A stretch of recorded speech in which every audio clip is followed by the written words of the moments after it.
3, 2, 1, no ar.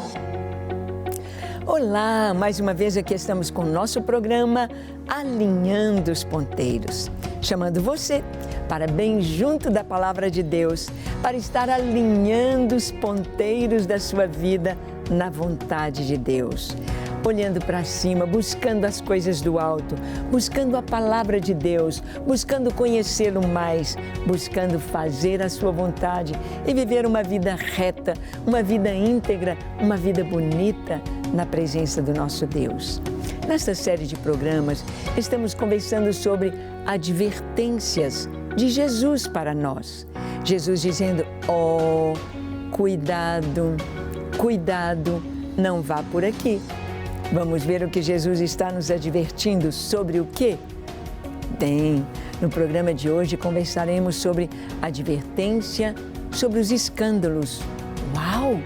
Jesus fala de escândalos? Na época de Jesus já tinha escândalos? Quando a igreja surgiu, já tinha escândalos? Na história da igreja, houve escândalos? Vamos ver o que Jesus nos ensina sobre isso, a sua advertência sobre os escândalos. Então, deixe o seu coração aberto para ouvir o Espírito Santo. Ele vai falar com você. O programa Alinhando os Ponteiros já começou.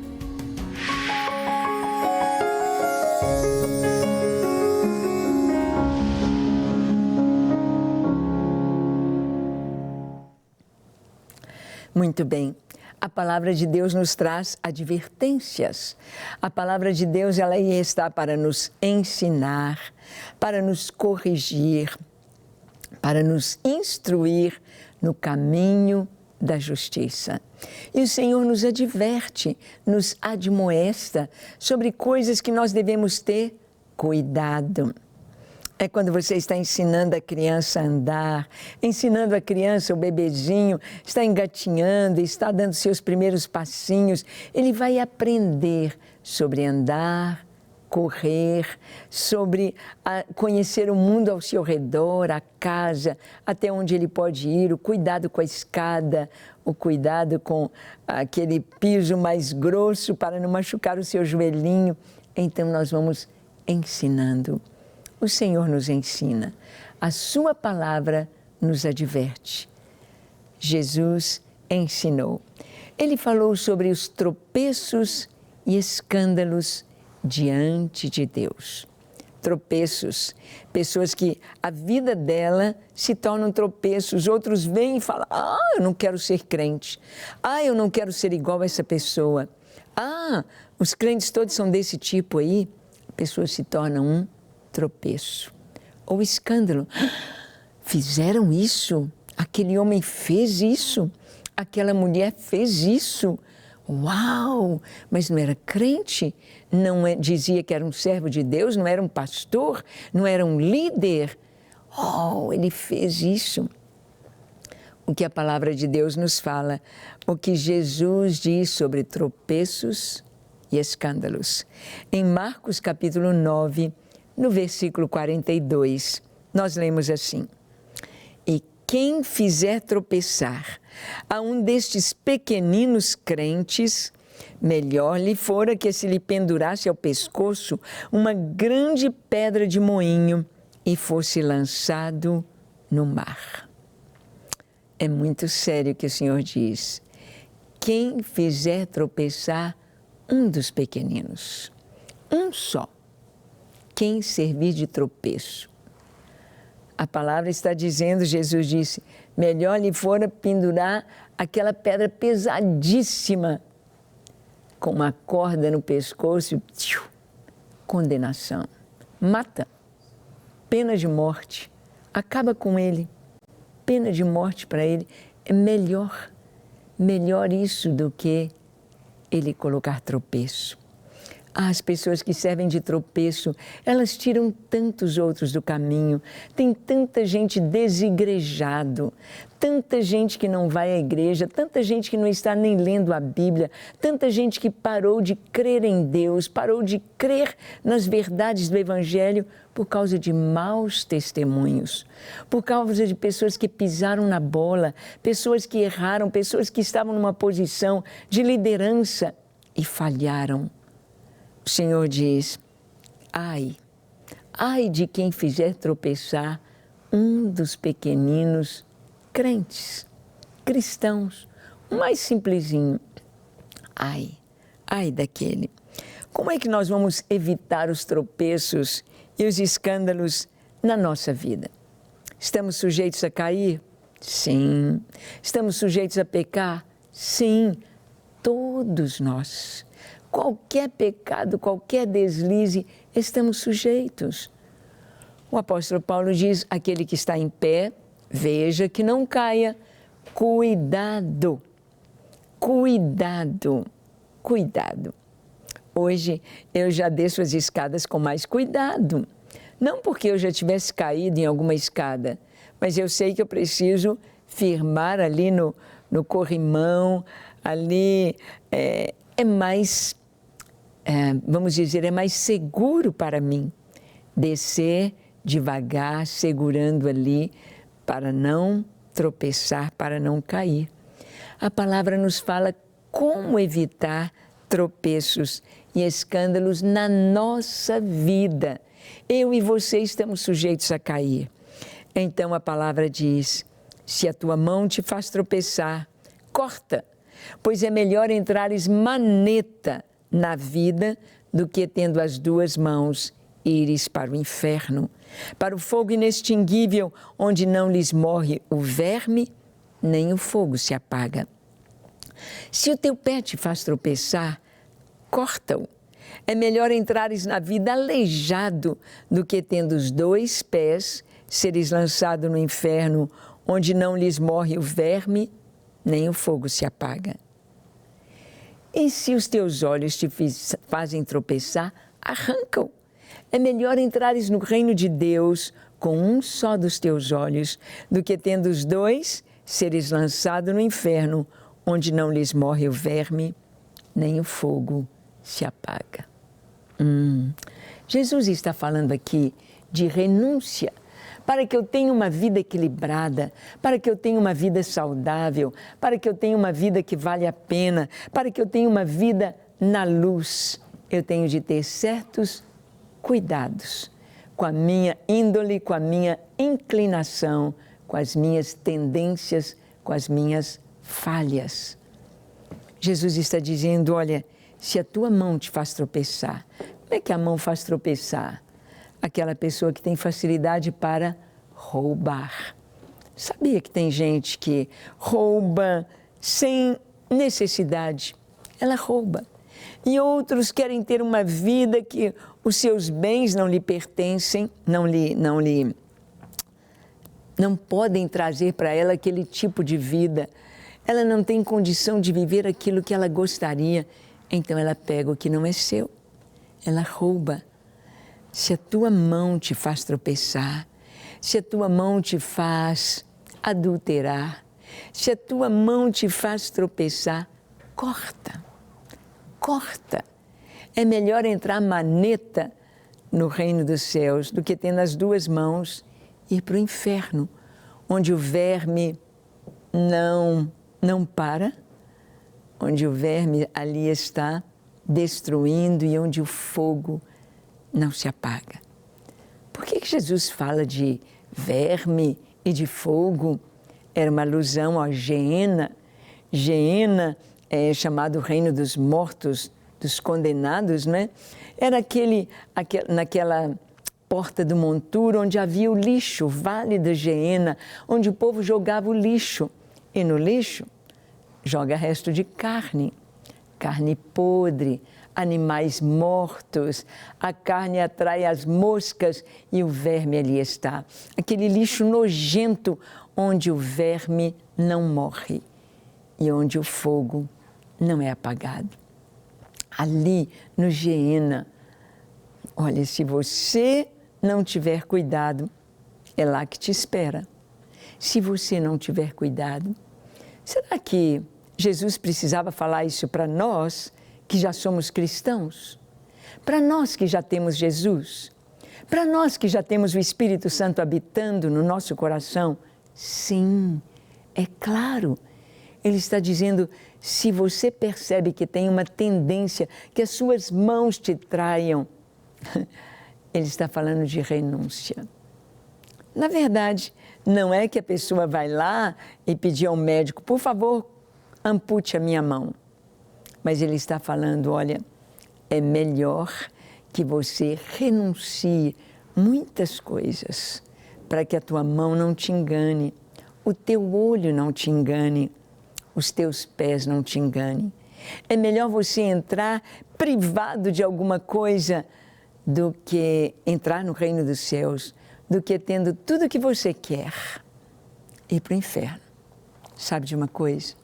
Hoje as pessoas querem Deus e os prazeres, querem Deus e o pecado.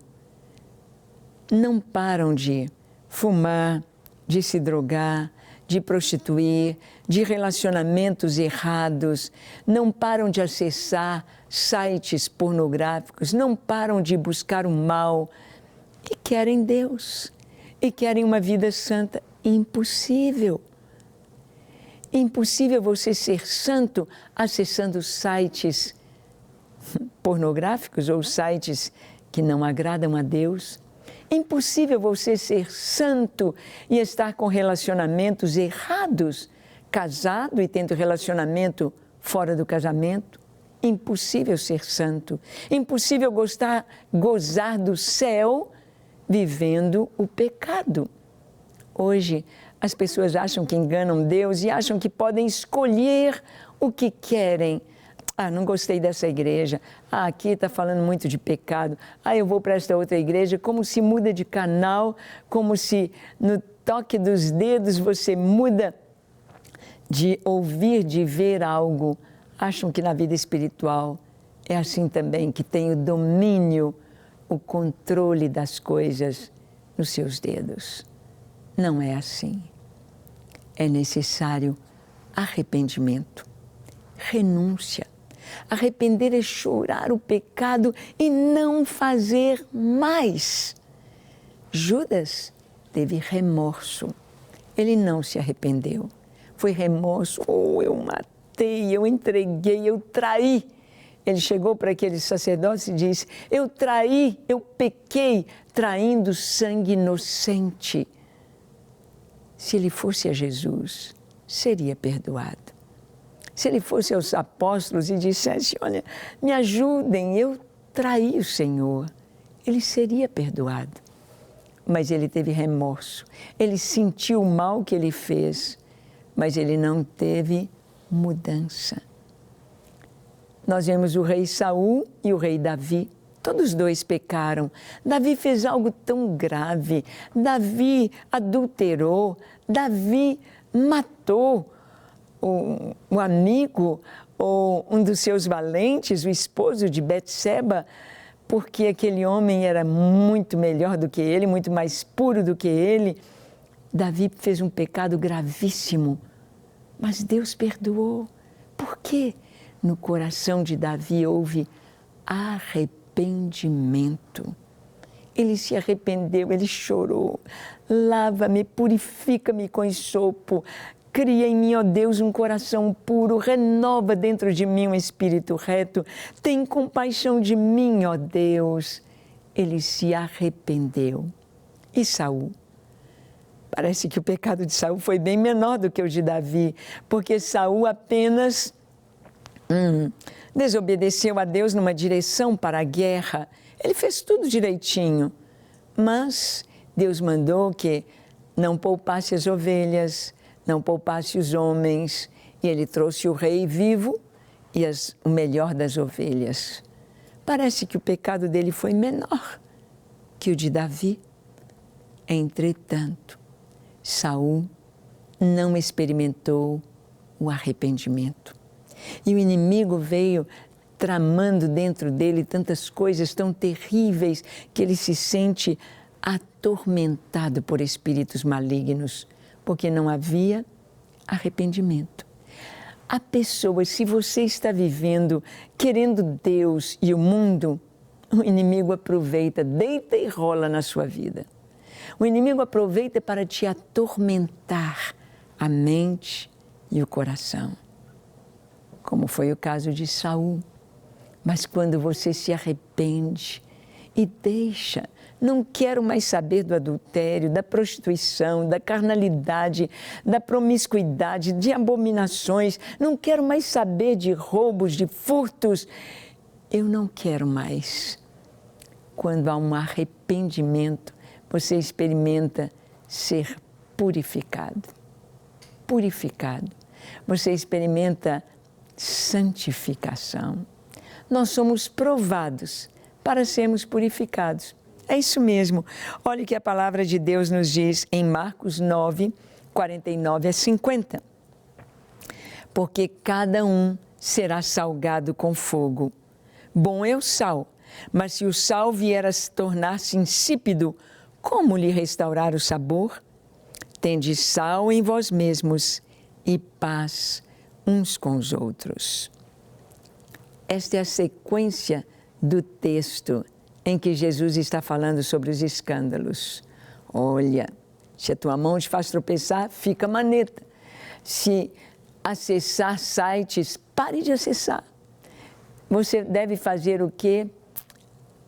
Renúncia, evitar, para que você não peque. E aqui na sequência o Senhor diz, cada um será salgado com fogo. Como assim? Salgar é com sal? Salgar com fogo? O que isso significa? Significa que quando eu vou cozinhar, fazer uma comida de sal, para eu saber a quantidade de sal que eu devo colocar no alimento, eu tenho de provar. Quando eu coloco açúcar, eu tenho a medida do açúcar. Uma xícara de açúcar, um copo de açúcar, 2 colheres de açúcar. Mas quando a receita de sal está escrito sal a gosto. Ou seja, eu ponho uma pitadinha de sal e provo. Quase bom. Aí eu ponho mais uma pitadinha e provo.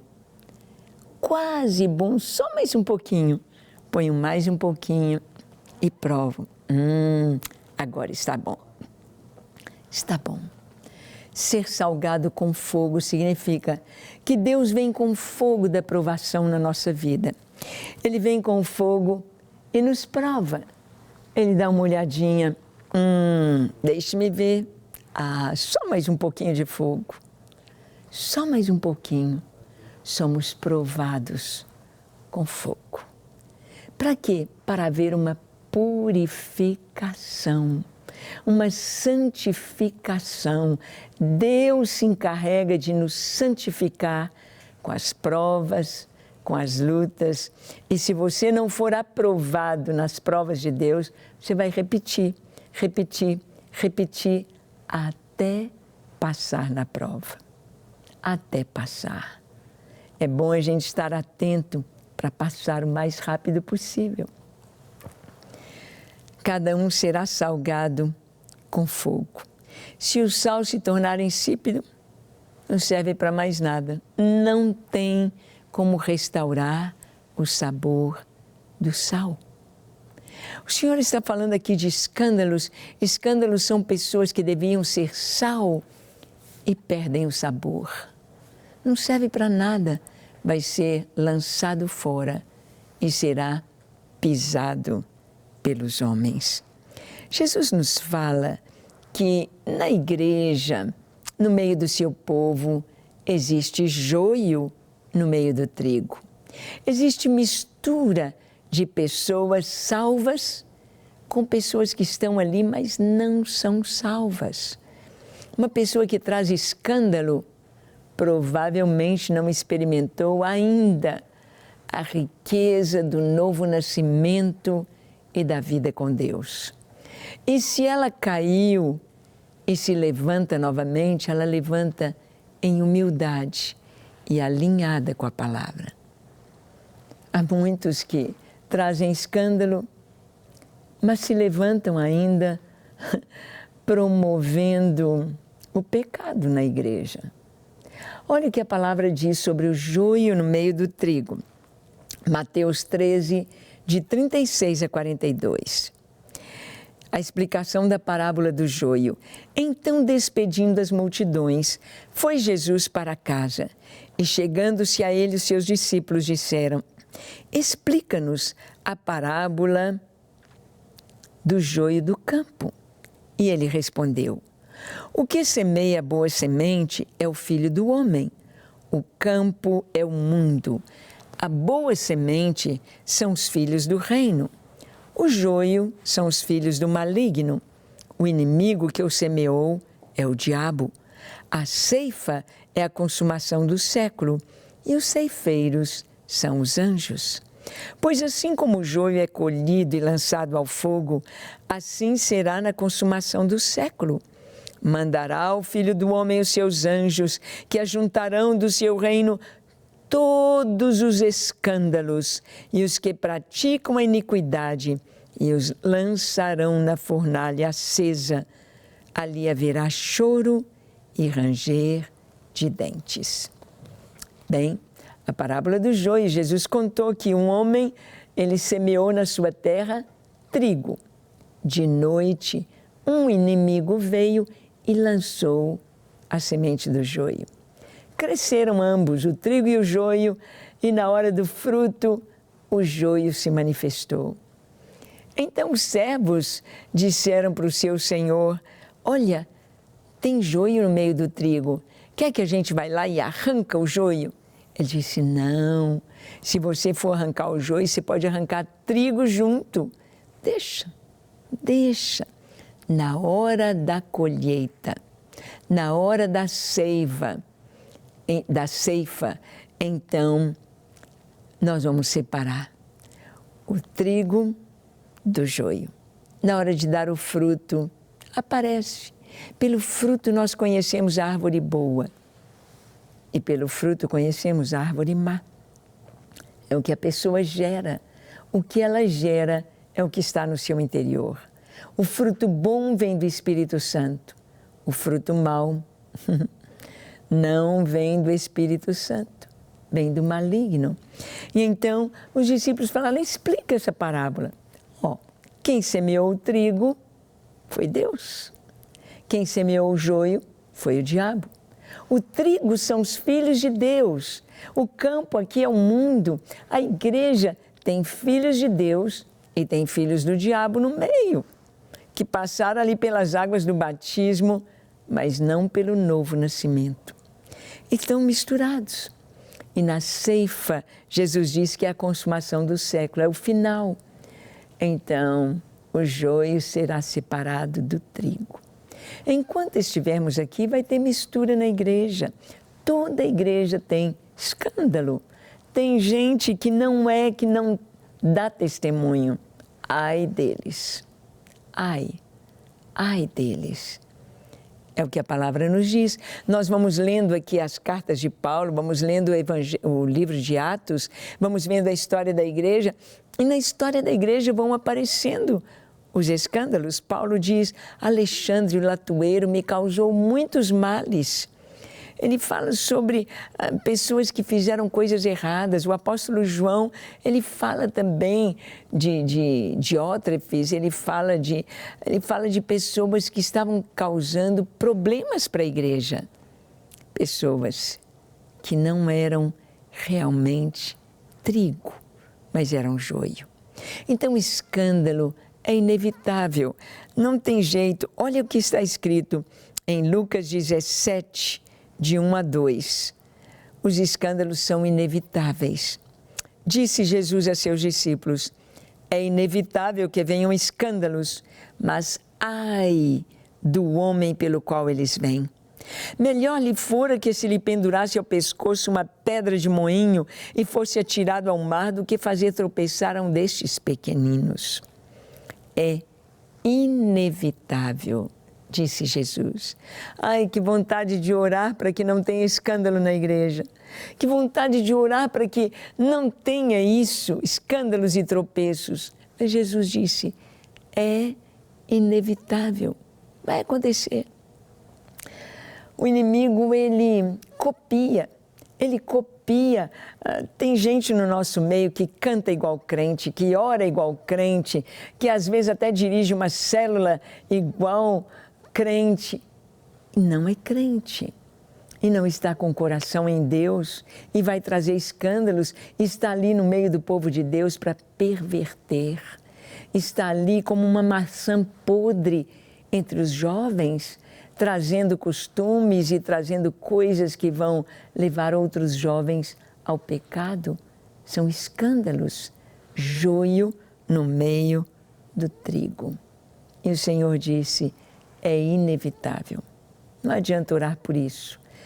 O que adianta é estarmos preparados para conhecer o trigo, que são os filhos de Deus aprovados pelo Senhor, que dão fruto.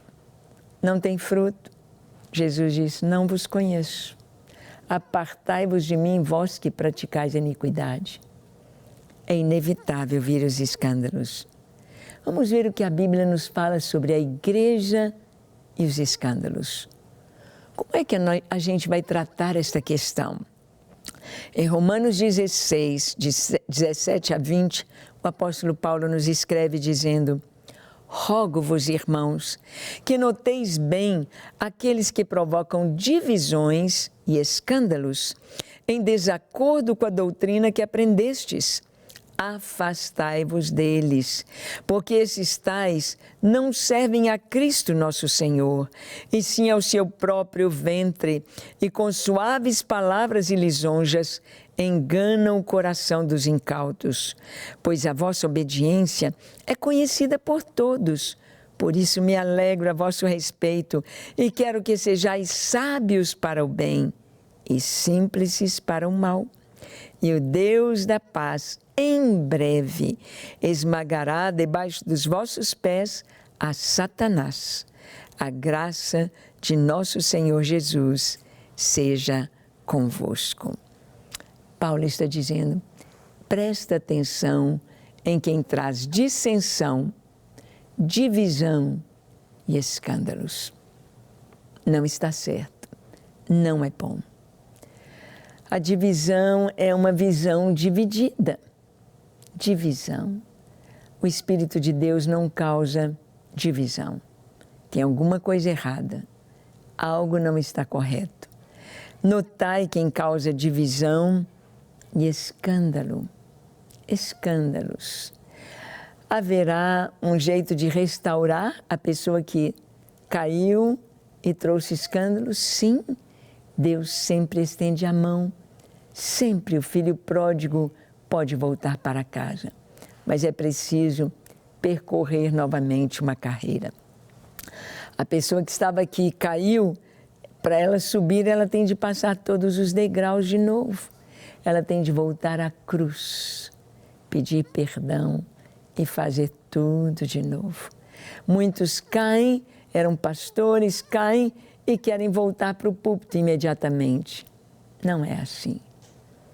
Mas que nós possamos compreender que os escândalos estão aí, mas não devemos ser instrumentos do maligno, mas devemos dar frutos para a glória de Deus.